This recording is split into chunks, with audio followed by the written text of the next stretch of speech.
The sun rose gently over the city of Kapilavastu, bathing the streets in a golden glow. Siddhartha walked among the bustling merchants, observing the transient beauty of life.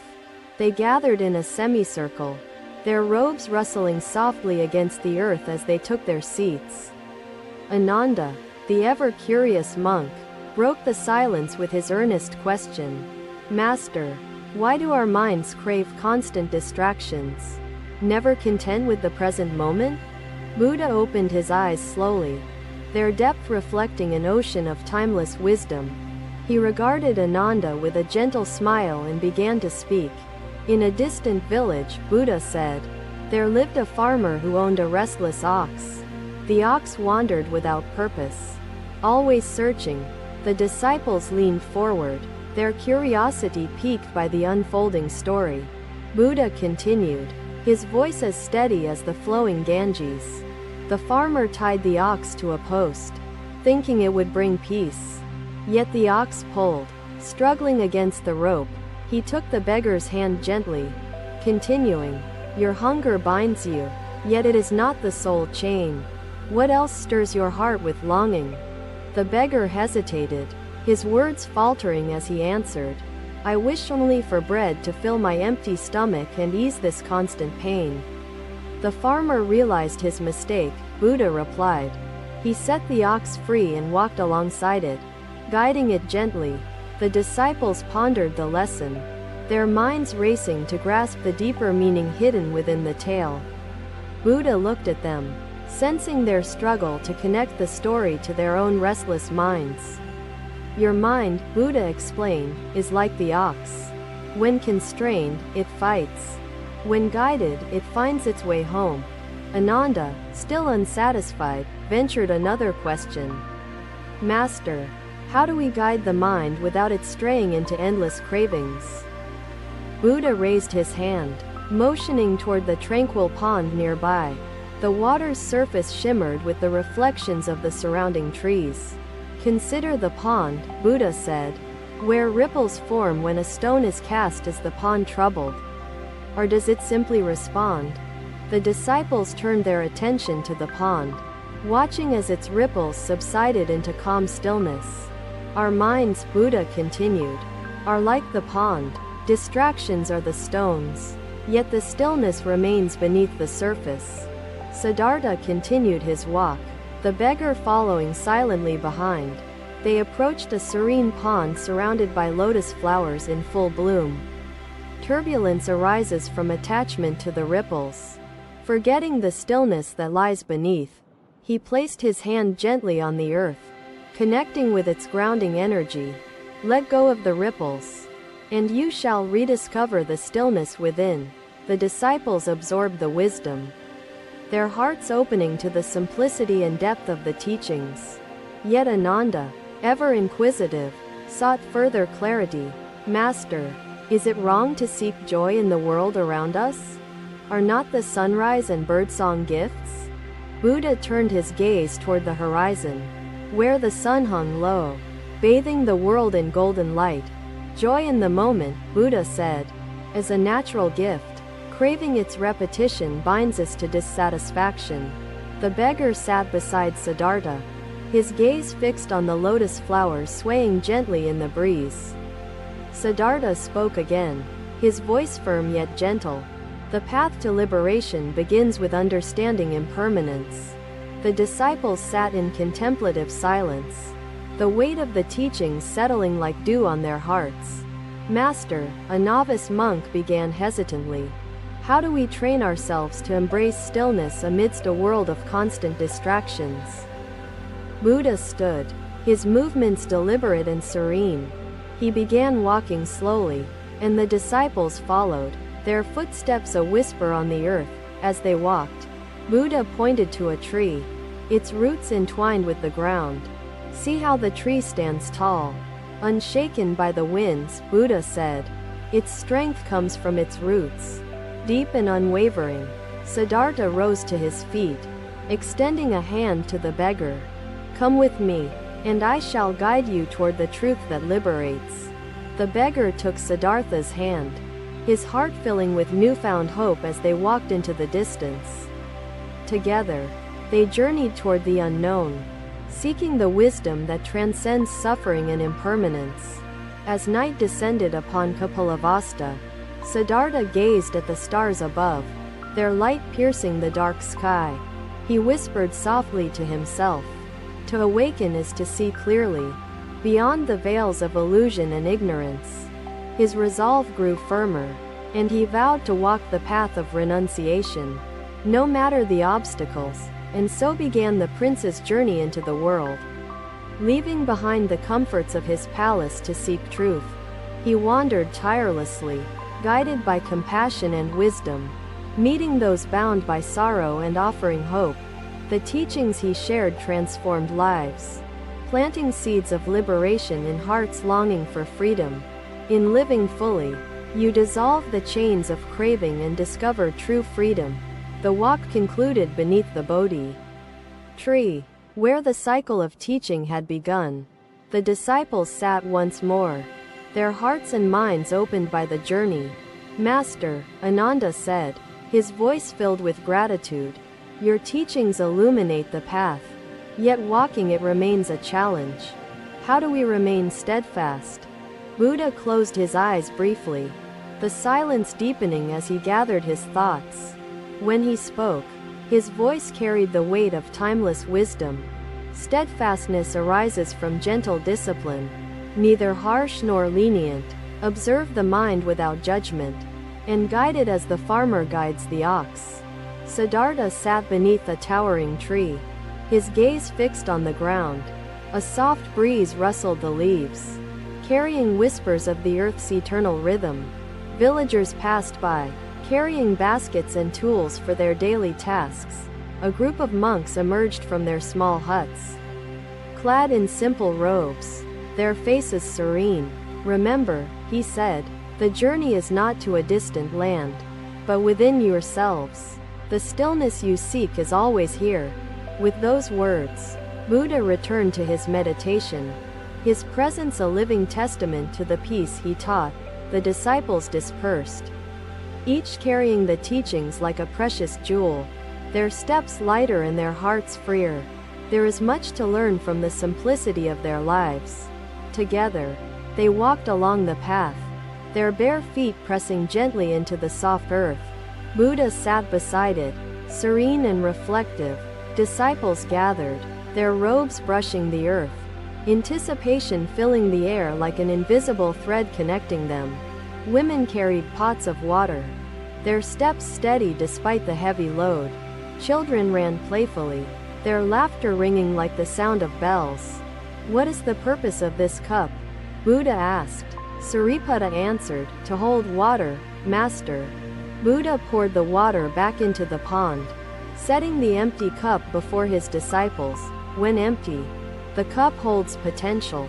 When filled constantly, it can receive nothing more. The mind resembles this simple cup, Buddha said.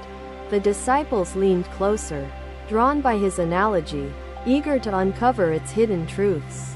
Buddha continued, his tone steady and profound, like the endless river of existence. They toil without complaint, their lives rooted in harmony and humility. Yet the world often forgets their quiet contribution. Observe the stream, flowing endlessly, yet never clinging to the pebbles within it, Buddha said. Mindfulness allows the mind to flow freely, unbound by cravings or attachments.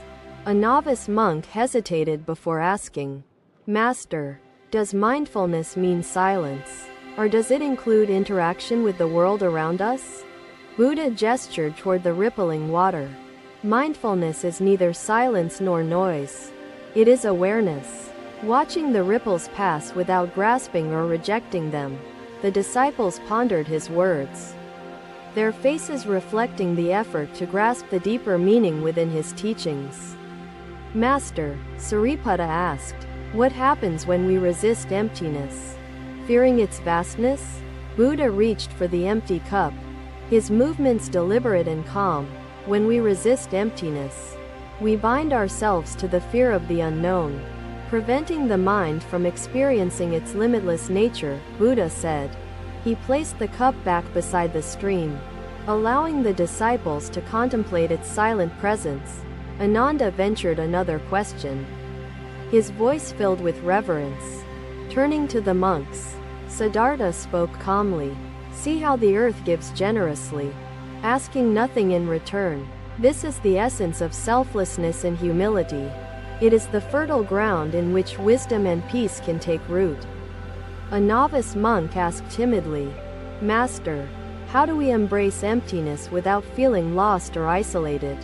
Buddha reached for a lotus blossom, its petals vibrant and delicate, blooming with effortless grace. The lotus grows in mud yet rises to the surface, embracing both the darkness and light. Buddha said, embrace emptiness as the lotus embraces the mud, finding growth and beauty within its depths. Siddhartha spoke softly to the child. Little one, what guides your hands as you arrange these stones with care? The child replied, Master, I wish to make something beautiful, even if it lasts only for a short time.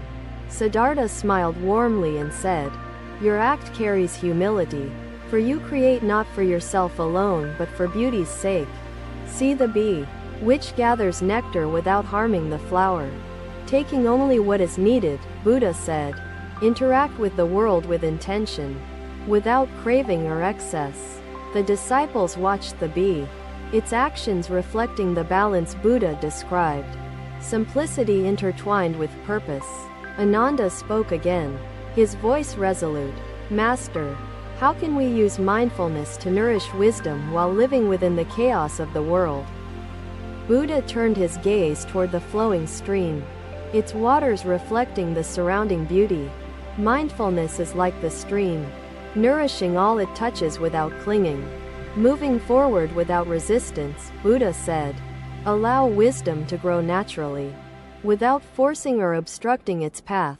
The disciples absorbed the analogy, their minds slowly letting go of the chaos they often clung to. A novice monk asked hesitantly, Master, how do we recognize wisdom when it arises within us? Buddha picked up the empty cup once more, holding it with care. Wisdom is like the cup that fills without effort when placed beneath the stream. It arises naturally in stillness, Buddha said. He poured water into the cup, its clarity reflecting the surrounding trees and sky. The sun began its descent, casting warm hues across the sky. The farmers finished their tasks and gathered near the fields to share a simple meal together. Ananda asked softly, Master, how do we remain patient when wisdom takes time to grow? Buddha placed the cup beside the stream, its presence quiet and unmoving. Patience is the key to the door of wisdom. Rushing clouds the mind, preventing it from seeing clearly. Buddha said, embrace the journey with trust, knowing each step unfolds as it should. The sun hung lower in the sky, its golden light casting long shadows across the lotus pond. Buddha rose to his feet, his presence illuminating the twilight like a lantern in the darkness. Wisdom is not a destination, Buddha said, but the path itself. Walk it with mindfulness and openness. The disciples bowed deeply, their hearts touched by the profound teachings and the simplicity in their depth. Buddha returned to his seat, his stillness radiating peace as the night began to settle over the gathering. The disciples left the pond, their footsteps lighter, carrying the teachings within them. The lotus blossoms trembled gently in the evening breeze, their beauty undisturbed by the fading light, reflecting the eternal truths shared by Buddha. Siddhartha added, a humble soul carries no pride, seeking only to nourish the world around it. The fire crackled gently, its light casting shadows on the trees. As Siddhartha fell into quiet reflection, Mahakashyapa, the contemplative elder, spoke first, his voice steady. Master, why do people fear stillness? Seeking stimulation to escape their own thoughts? Buddha gazed at him kindly, sensing the sincerity behind the question, and began with a parable. There was once a merchant, Buddha said, whose home was filled with mirrors, reflecting every corner in endless duplication. The disciples exchanged intrigued glances, their curiosity stirred by the unusual tale Buddha unfolded. The merchant mistook these reflections for abundance. Never realizing his house was empty of real treasures, Ananda interjected, his curiosity unabated. Master, what became of the merchant? Did he discover the emptiness within his reflections? Buddha paused, his expression thoughtful. One day, the merchant broke a mirror in frustration, revealing the barren wall beneath. Finally, he saw the truth.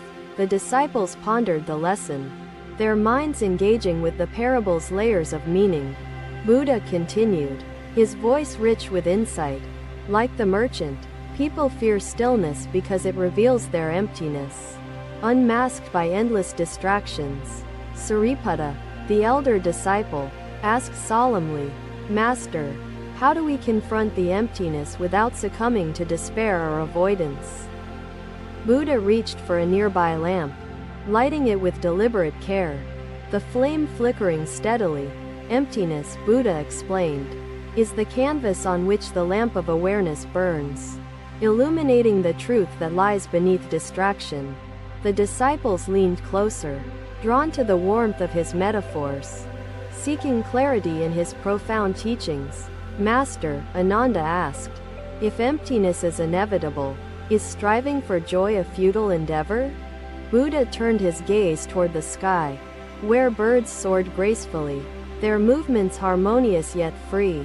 The middle way begins by recognizing impermanence, seeing all as fleeting and embracing the present moment fully. He gestured to the sky above, its hues shifting gently as clouds passed, transforming the canvas of the heavens. Joy, Buddha said, is like this grain of sand. It slips away if held too tightly, yet enriches when lightly embraced. A squirrel darted across the ground, its quick movements drawing the monk's attention briefly. Siddhartha observed the squirrel, remarking softly, see how it moves freely, guided by instinct yet adapting to its surroundings without resistance. Stillness is the lamp within. It is not found elsewhere, but awakened through mindful presence. Nearby, a weary traveler approached, his face lined with exhaustion and his footsteps heavy.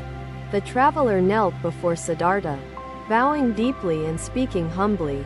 The disciples reflected on the image, the flow of the stream paralleling their yearning for the steady light of awareness.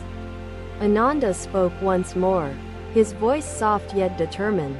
Your journey reveals the longing within, yet clarity emerges not from seeking externally but from observing inwardly. The traveler nodded, slowly, his face reflecting a blend of relief and curiosity. Siddhartha gestured to a stream flowing gently nearby, its waters clear and steady despite the obstacles along its path. Observe the stream. It flows effortlessly, adapting to rocks and bends, yet remains true to its course. So must your mind. The traveler gazed at the stream, his expression softening as he absorbed the imagery and wisdom. Siddhartha continued, when the mind is steady, neither clinging nor resisting, the truth becomes visible and awakening begins. The monks and traveler listened intently, their hearts stirred by the depth of Siddhartha's teachings. The disciples watched the sky, understanding its transformations as reflections of impermanence, finding solace in its boundless beauty. Sariputta spoke, his tone contemplative.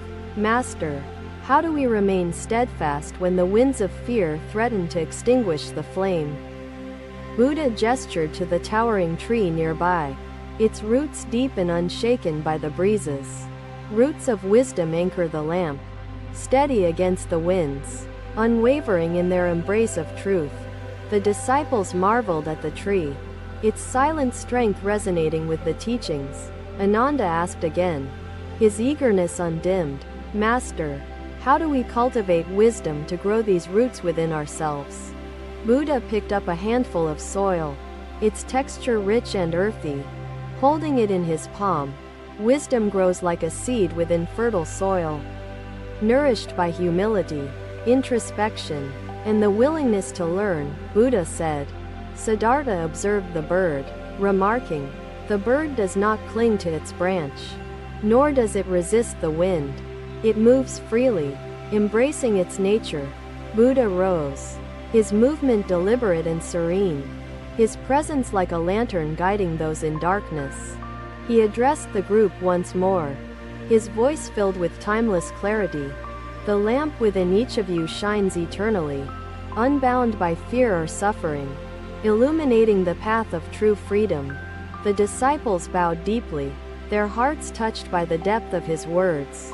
Carrying the teachings within them, Buddha returned to his seat beneath the tree, his stillness a living embodiment of his profound wisdom. The disciples dispersed, their steps lighter, their minds quieter, their lamps glowing steadily within. The birds sang their evening songs, their melodies weaving through the air like threads of existence, as the teachings lingered timelessly. Thank you for watching. Buddha's teachings are always with you. Subscribe to our channel and we will see you in the next video.